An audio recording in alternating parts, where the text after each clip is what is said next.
Shalom! Aujourd'hui, je vais faire une petite vidéo détente où je vais parler un peu des mangas que je lis en ce moment.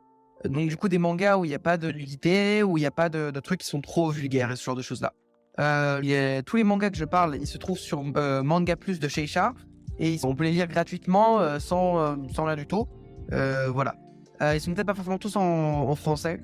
Le premier manga que je regarde en ce moment, il s'appelle Monster 8 ou Kaiju 8 de Naoya Matsumoto.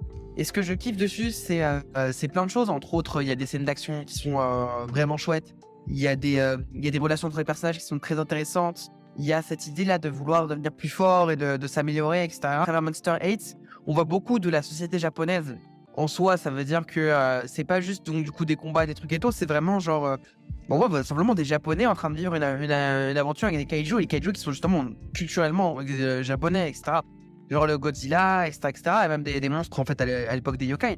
Et donc bref, entre quelque chose qui est donc du coup très culturel, avec un personnage par exemple qui se bat au sabre, là où normalement c'est plus adapté de se battre au pistolet contre des monstres géants, et ben du coup on découvre une histoire qui est très très intéressante. Moi personnellement j'aime beaucoup Monster 8.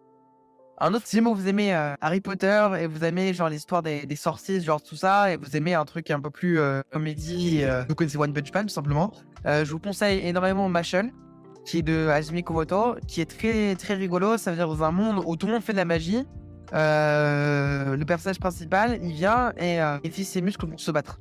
Et donc du coup encore une fois c'est très rigolo, il n'y a pas du tout de vulgarité, les combats ils sont très très chouettes.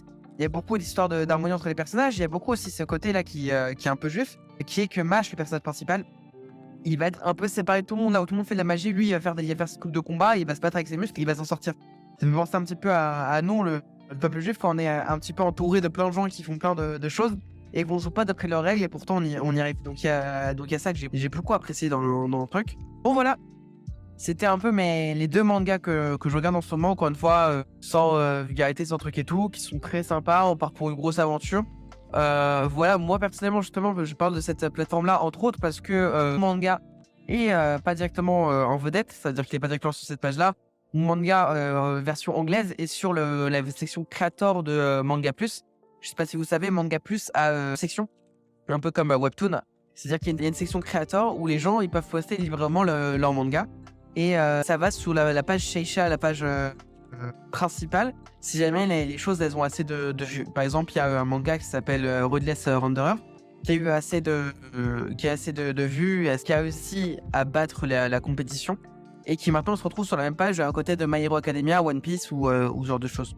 Bon voilà, bah c'est tout. Je trouve encore mon manga sur mon site, et également sur Manga Plus Creator, en anglais sur Manga Plus Creator et en français sur mon site.